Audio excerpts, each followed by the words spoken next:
السلام علیکم ناظرین، آج ہماری ویڈیو کا عنوان ہے چائلڈ ڈیولپمنٹل تھیوریز۔ اگر آپ اس چینل پر نئے ہیں تو چینل کو سبسکرائب اور ویڈیو کو لائک ضرور کیجیے گا۔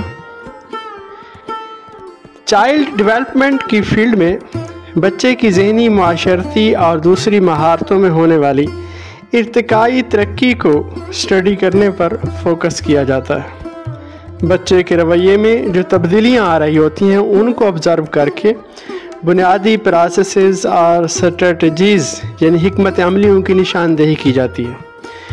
یہ خیال ہے کہ کوئی ایک تھیوری ہیومن ڈیولپمنٹ کے تمام پہلوؤں کی وضاحت نہیں کر سکتی، لیکن ان کے ذریعے آپ بیہیویئر، تھاٹس اور ڈیولپمنٹ کو سمجھ سکتے ہیں۔ یعنی بچے کی بیہیویئر کی اور دوسری مہارتوں کی ڈیولپمنٹ کس طرح ہوتی ہے، اس کے بارے میں جو مختلف تھیوریز ہیں ان کا مختصر جائزہ لیتے ہیں۔ سب سے پہلے ہے بیہیویئرسٹ پرسپیکٹو، یعنی برتاؤ، رویے یا کرداری پہلو سے، یعنی اس نقطہ نظر سے اگر آپ جو تھیوری سامنے آتی ہے اس کو دیکھتے ہیں۔ انسانی ڈیولپمنٹ ایک مسلسل عمل ہے جو بیرونی ماحولیاتی طاقتوں یعنی حالات و واقعات سے تشکیل پاتا ہے۔ بچہ اس میں پیسو ہوتا ہے، یعنی ماحولیاتی اثرات کو قبول کرنے والا ہوتا ہے، جس کو انوائرمنٹل سٹیمولائی یعنی ماحولیاتی محرک کے ذریعے بچے کے بیہیویئر کو ڈھالا جاتا ہے۔ کلاسیکل کنڈیشننگ میں ہو، یہ آئیون پاولو نے کہا ہے، یعنی انہوں نے کلاسیکل کنڈیشننگ کی بات جو ہے یہ آئیون پاولو نے کی ہے، جو ایک روسی فزیالوجسٹ تھے۔ وہ کہتے ہیں کہ بیہیویئر کو پہلے سے موجود محرک سے ڈیولپ کیا جاتا ہے۔ انہوں نے ہی بتایا کہ انوائرمنٹل سٹیمولائی یعنی ماحولیاتی محرک اور بیہیویئرل ریسپانس میں ایک تعلق پایا جاتا ہے، یعنی پہلے سے موجود ایک محرک سے اس رویے کو ڈیولپ کیا جاتا ہے۔ یا آپرینٹ کنڈیشننگ ہو، یہ آپرینٹ کنڈیشننگ کا تصور امریکی سائیکالوجسٹ بی ایف سکنر نے دیا۔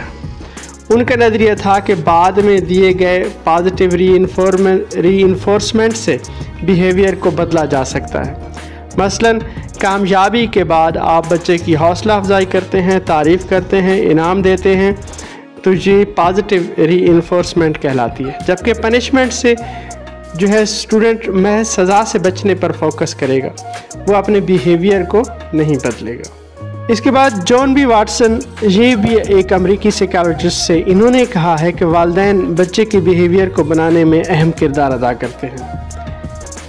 ایک امریکن سائیکالوجسٹ البرٹ بینڈورا نے کہا ہے، اسی میں اضافہ کرتے ہوئے، کہ لرننگ آبزرویشن اور امیٹیشن سے ہوتی ہے، یعنی دوسروں کے بیہیویئر کو غور سے آپ دیکھتے ہیں اور اس عمل کی نقل کرتے ہیں تو کاگنیٹو پروسیسز اور سکلز کے باعث پھر لرننگ ہوتی ہے۔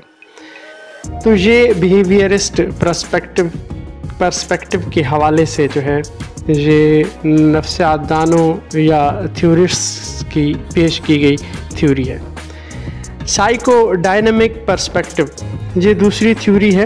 یہ تھیوری کہتی ہے کہ بیہیویئر کو اندرونی قوتوں سے، انٹرنل جو ہے فورسز، یادداشتوں سے اور تنازعات سے کنٹرول کیا جاتا ہے، جس کے پیچھے اکثر کانشیس یعنی شعوری آگاہی ہوتی ہے اور کنٹرول ہوتا ہے۔ یہ تھیوری سیگمنٹ فرائڈ کے خیالات سے بہت زیادہ متاثرہ تھیوری ہے۔ سیگمنٹ فرائڈ انکانشیس مائنڈ یعنی لاشعور ذہن اور شخصیت پر بچپن کے تجربات کے اثرات ہونے پر زور دیتا ہے۔ فرائڈ نے شخصیت کی ڈیولپمنٹ کے 5 سٹیجز کی نشاندہی کی ہے۔ اس نے یہ مختلف انسانی ضروریات اور خواہشات کے پہلوؤں کو مد نظر رکھتے ہوئے یہ 5 سٹیجز جو ہیں بنائی ہیں۔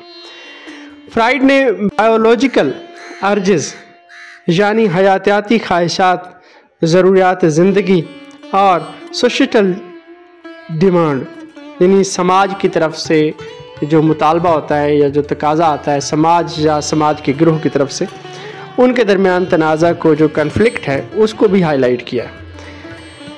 ایرکسن نے مزید فوکس کیا ہے ڈیولپمنٹ کے نفسیاتی مدارج